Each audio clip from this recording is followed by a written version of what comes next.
We get to the Roosters season review, thanks to Hyundai. Hyundai's Game On event is on now. Bezhead, when you look back at what the Roosters did this year, the start of the season, 9 straight seasons with 13-plus wins, 13 wins, 11 losses. What's your overall feeling about how the Chookies went this year, mate? Yeah, well, I mean, at the start of the year, everyone's saying, it's a rebuilding year. But you have a look at their side. You got Teddy, Daniel Tupu. Now, Mark Nawaqanitawase hadn't really come on as yet. We didn't know how good he was going to be, but he was a wallaby. Then you had Bobby But Toyer. you wouldn't even have assumed that he was definitely going to be playing because they had Dom Young, remember? Correct, yeah. So it wasn't even a lock to even make the back line at the start of the season. Sammy Walker. And then, so when people saying, they've lost all these great players, which they had, then you had Angus Crichton, Victor Radley, Lindsay Collins, who's Spencer Leniu. Connor Watson. Like, people were saying, they're going to get the spoon. Sam Walker. Sam Walker's injury was a factor. Yes. And Cheese's injury at the start of the year. I agree. But when you look at that team at the start of the year, people were saying they're not going to make the 8. I know they just snuck in. Yeah. But we probably should have known. Yeah. That side with those players were going to have a successful year. Because Robbo's got high expectations and, it's premierships or nothing basically with the Roosters. There was frustration in the presser after. But considering everything that you just said there, I know they've got some good players. There's some players that were emerging. Like some of the young talent they got, like even the guy that, in my opinion, it was 18th man on the weekend, Celestia Fekete. Oh, yeah. I reckon he's going to be a gun. Yeah, he's going to be a gun. So even though, good roster, talented, had some injuries, started to do their best work late, they're going to be red hot next year. The only thing is, and it's been their problem, their Achilles heel of the last 3 years, their completion rate. There you go. It's the second lowest completion rate behind the Knights. So whose fault? Is there anyone in particular, coach, player? Well, I feel it's the coaching staff. Is it living and dying by what Sammy Walker is, Bearshead? Because he's going to come up with big plays, but therefore... Well, Sammy only played the second half. Fair point. It was the fact that they get into these games where... And then it gets compounded by their penalties. We looked at this stat, and when they complete over 80%, they invariably win. I mean, it's that simple. Some clubs don't look at their completion rate. They go, that's the way we don't. But with the Roosters, it's a fact. And I was making a whole bunch of errors. Marky Mark was making a heap of errors at the start of the year. Got so much better as the year. He went from almost like, at times, probably... on the tip sheet, it would have been a weakness to attack him. Yeah. And he was unable to catch the ball. The one that stands out is the Bulldogs game at the start of the year, even though he had that really nice moment with that try. By the end of the year, he was arguably one of their most reliable players. Yeah. And we were talking about Dylan Edwards before. Confidence is a massive thing. When it gets in your head, it's like playing golf. Yep. You stand over a putt and you go, I'm going to miss this. Yep. I'm going to miss this. It's the same in footy. We're talking about it on Wednesday with you, like the 2-footers. You hate the 2-footers. Hate the 2-footers. 2-footers, no good. I don't. 7 plus? I love it. I'd be the worst goal kicker in Australia. If I was a goal kicker, it'd be and the fact that the bloke at the back. Yeah.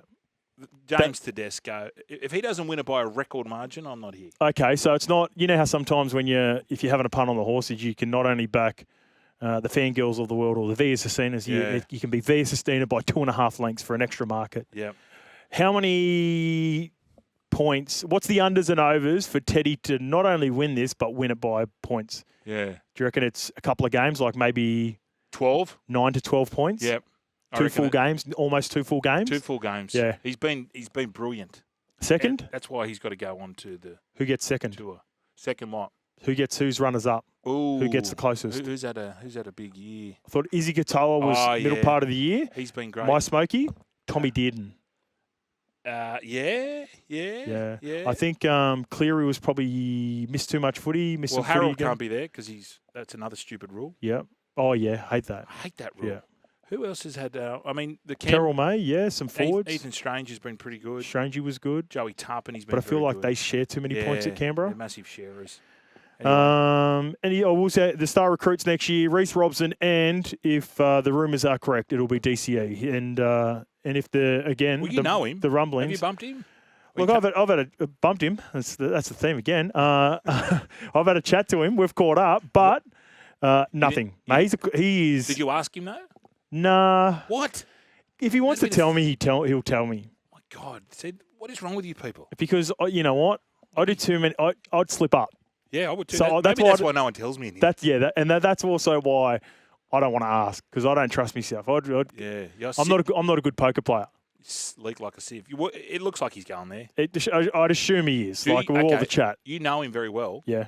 Do you feel that he has got something to offer? Yeah. What I mean by that was in his own mind, would he know when to pull up stumps? Yes, and knowing his personality, I can see him having a huge season to just prove the doubters wrong. Manly, the criticism that he's copped, the average fan that he's it's a lot of people saying retire one club man. You leave a Manly to go to Roosters. Roosters are the enemy for a lot of teams. Yeah. Like they're at the moment it's probably Canberra's everyone's second team. Everyone hates the Roosters because they've always been the big dog. So a part of that, I reckon he'll be on a bit of a revenge tour. I reckon he'll like to go out and if he does go to the Roosters one big season, and maybe pulls up at the end of next year. Okay, and I think that they've got a relationship, him and Trent Robbo. They've got a bit of a... Okay, I wasn't aware of that. I heard that they became quite close in the bubble up there in... Oh, okay, gotcha. Well, he actually told me I remember speaking to him about Ivan. So they must have been in the same complex together. Yeah. Like he ran into the 4 or 5 teams, and he said he got along really well with Ivan during that period. Hang on. Maybe... that's not even... Hang on. Hey, whoa. Rumour Thursday... Blaze Talangi, watch out. Daly Cherry Evans to 6. Holy hell. Imagine that. Where do you see him next year? Do you see him knocking on the door of the top 4? The Chookies? Yeah. Yes. Yeah. Reece Robson comes along? Reece Robson, good signing. Connor Watson goes back to hybrid 13, 14, starting on... No, he probably won't start 9. Reece Robson's definitely a starter. And, he'll go back into that. Especially, now that Victor Radley's out too. Yes. So Connor Watson will go straight to lock position. He'll come into... contention. Yeah, yep. No, it's going to be, and we said it all along, Daly Cherry Evans makes the Roosters a better team. Yep. But when people were saying, we don't need, they don't need him, you got, Hugo at 6, seriously, you've got a State of Origin Australian player, captain, he's going to make your team a better side. I think Hugo has got a huge future, and he did a lot of things right. And when you think about, when you talk about Hugo Savala this year, what's been the consistent thing you've said? Kicked really well, managed the game well, supported well. Daly can do all 3 of those, and he can also come up with a bit of X factor if required. And that's probably what they were missing in the Sharkies game, right? Yeah. Once it all went to Sammy Walker and they were going a little bit east-west rather than going forward, and everything sort of looked like it was put on Sammy Walker to come up with something, maybe in those moments in a big game, Ches can add a little bit more, just while Hugo Savala develops. Yeah. He could be a couple of years away from becoming that sort of player. And that comes with experience, Bear said. And the other thing, too, the Nafahu White. Gun. What a game. That is the prototype of the front rowers going forward. Yeah. Powerful footwork. I mean, you see Adam Fanilblad, best in the business. Yeah. This kid's not far behind him. He's getting there. Well, I reckon he went from last year being a good story to one of the most improved players. By the end of the year, he started to become the Roosters' best forward. Yeah. He went into this year as the Roosters' most consistent forward. Now I just think he's an elite prop. Yeah. I think he's an elite middle in the game. He'll play for the Kiwis at the end of the year too. This is my question to you. Yep. To you, is it the same sort of if if you pledge allegiance to the Kiwis, and I'd imagine he's got Samoan or Tongan? I think it's Samoan. If he goes back to... Nafahu White, Amici. If he goes... Just say he says, no, I don't want to play. I want to go to Samoa.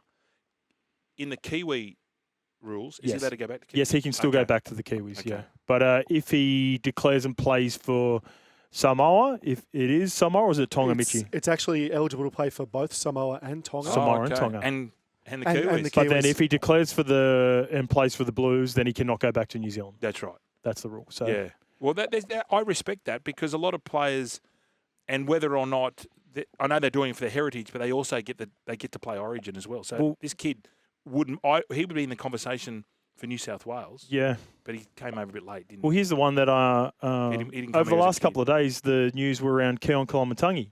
Tongan heritage, played for Tonga. Yeah. Apparently, he's declared for Australia. Oh, good. Come out and said that. So yeah, there've been so many examples where people have blown up where it's gone the other way, where they've got Polynesian heritage and decided to not even declare or make themselves available for Australia. Yeah. It seems as though Keon, who's represented Tonga, his mother's Australian or mother or father's Australian, grown up in Australia, has declared early for.